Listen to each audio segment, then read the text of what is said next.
혹시 성경 읽다가 레위기 앞에서 딱 멈춰본 경험 다들 한 번쯤 있으시죠?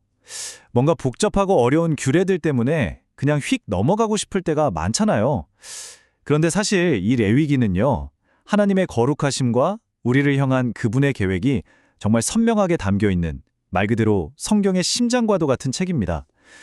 오늘 바로 그 심장부로 함께 들어가 보려고 합니다. 이런 생각이 드실 수 있어요. 아니, 수천 년 전 고대 사람들의 법전이 지금 이 시대를 사는 나하고 대체 무슨 상관이람? 하고 말이죠. 근데요, 정말 놀랍게도 이 오래된 책 안에 바로 오늘 우리의 예배와 일상 그리고 관계를 거룩하게 만드는 하나님의 변치 않는 원리가 그대로 담겨 있습니다. 그 비밀을 한번 같이 파헤쳐 보시죠.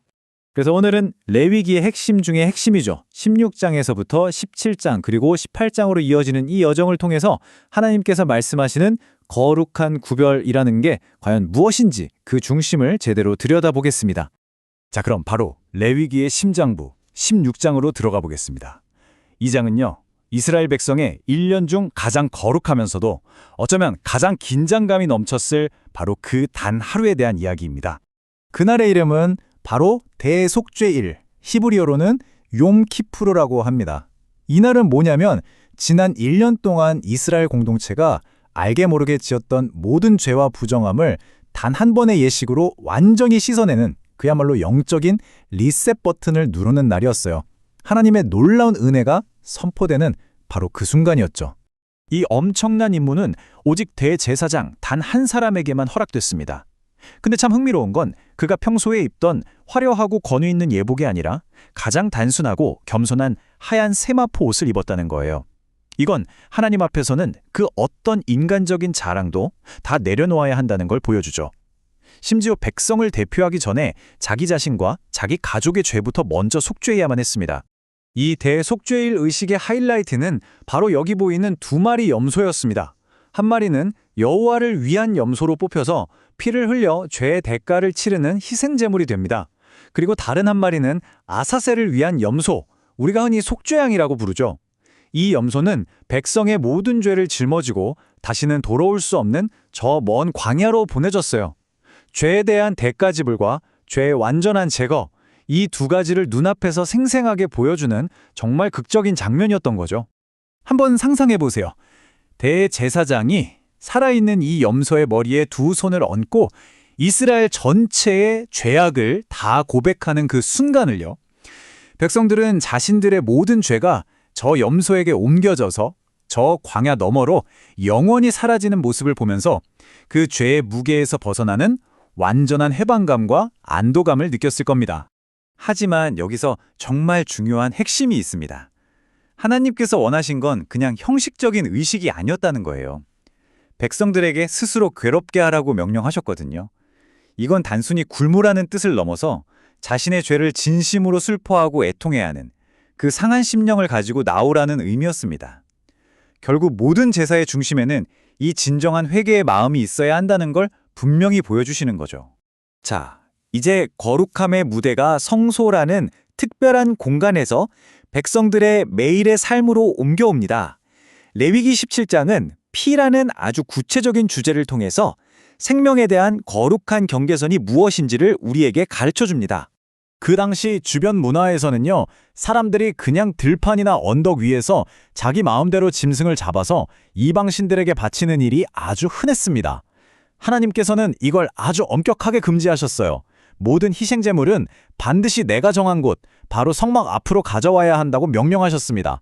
왜냐하면 이건 우상숭배를 막는 동시에 모든 생명과 예배의 주인이 오직 하나님 한 분이라는 것을 선포하는 아주 중요한 원칙이었기 때문입니다. 바로 이 구절, 레위기 17장 11절이 이 장의 신학적인 심정부라고 할 수 있습니다. 육체의 생명은 피에 있음이라. 하나님께서 왜 피를 그토록 신성하게 다루셨는지 그 이유가 바로 여기에 있죠. 피는 곧 생명을 상징하고 하나님께서는 이 생명의 상징인 피를 죄를 덮고 생명을 구원하는 유일한 속죄의 도구로 구별해 놓으신 겁니다. 그래서 정리해보자면 피를 먹지 말라고 하신 이유는 아주 명확합니다. 첫째, 모든 생명은 하나님께 속한 것이기 때문에 생명을 상징하는 피를 함부로 대하는 것은 창조주의 주권에 대한 도전이었고요. 둘째, 피는 죄를 속하는 거룩한 제단 위에서만 사용되도록 딱 구별된 것이기 때문에 이걸 결코 평범한 음식처럼 취급할 수 없었던 겁니다. 이제 예배와 음식을 넘어서 거룩함은 우리의 가장 사적이고 친밀한 영역으로 들어옵니다. 레위기 18장은 성과 가족, 즉 우리의 관계 안에서 하나님의 백성이 어떻게 구별된 삶을 살아야 하는지 그 기준을 명확하게 제시합니다. 하나님께서 여기서 아주 단호하게 선을 그으십니다. 너희가 지금까지 살았던 애굽의 풍속도 따르지 말고 앞으로 들어가서 할 가나안 땅의 풍속도 따르지 말라. 이건 무슨 뜻일까요? 하나님의 백성의 정체성은 세상 문화나 유행이 아니라 오직 하나님의 말씀과 그분의 규례에 의해서만 정의된다는 강력한 선언인 거죠. 이건 마치 우리 앞에 놓인 두 갈래길을 보여주는 것 같아요. 세상의 길은 계속 속삭이죠. 남들도 다 하는데 뭐 어때? 시대가 변했잖아. 하지만 하나님의 길은 이렇게 말씀하십니다. 이것이 너를 창조한 나의 뜻이고 여기에 생명이 있다. 삶의 기준점 자체가 완전히 다른 겁니다. 그래서 18장에 쭉 나열된 구체적인 성윤리 규정들은요, 단순히 이거 하지 마, 저거 하지 마 하는 금지 목록이 아닙니다. 이것들은 하나님께서 친히 설계하신 가정을 혼란과 착취로부터 지키는 보호 울타리 같은 거였어요.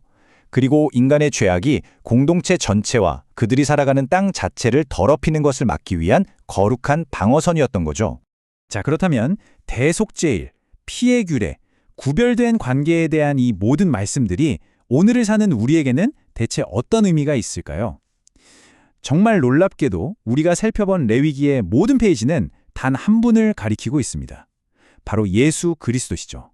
레위기 16장에 나왔던 대제사장과 그 속죄 제물은요, 사실 우리의 영원한 대제사장이시면서 동시에 스스로 단번에 완전한 제물이 되신 예수 그리스도의 그림자였습니다. 예수님께서 십자가에서 흘리신 그 피로 단 한 번에 영원한 속죄를 완성하셨습니다. 레위기 17장이 그토록 강조했던 피의 신성함은 결국 십자가에서 흘리신 예수님의 보배로운 피가 얼마나 귀하고 능적이 있는지를 미리 보여준 것입니다. 동물의 피가 아니라 하나님의 아들의 피가 우리의 생명을 영원히 구원한 것이죠. 그리고 마지막으로 레위기 18장의 구별되라 하는 그 명령은 이제 우리가 예수 그리스도 안에서 세상의 가치관을 따라 사는 사람이 아니라 하늘에 속한 거룩한 백성이라는 완전히 새로운 정체성을 얻었음을 선포하는 겁니다. 그래서 마지막으로 이 질문을 우리 모두에게 던지고 싶습니다. 예수님을 통해 우리에게 선물로 주어진 이 거룩한 구별이라는 정체성이 오늘 당신의 시간과 물질 사용, 그리고 관계 속에서 구체적으로 어떻게 나타나고 있습니까? 이것이 바로 수천 년 전 레위기가 오늘 우리에게 던지는 살아있는 질문입니다.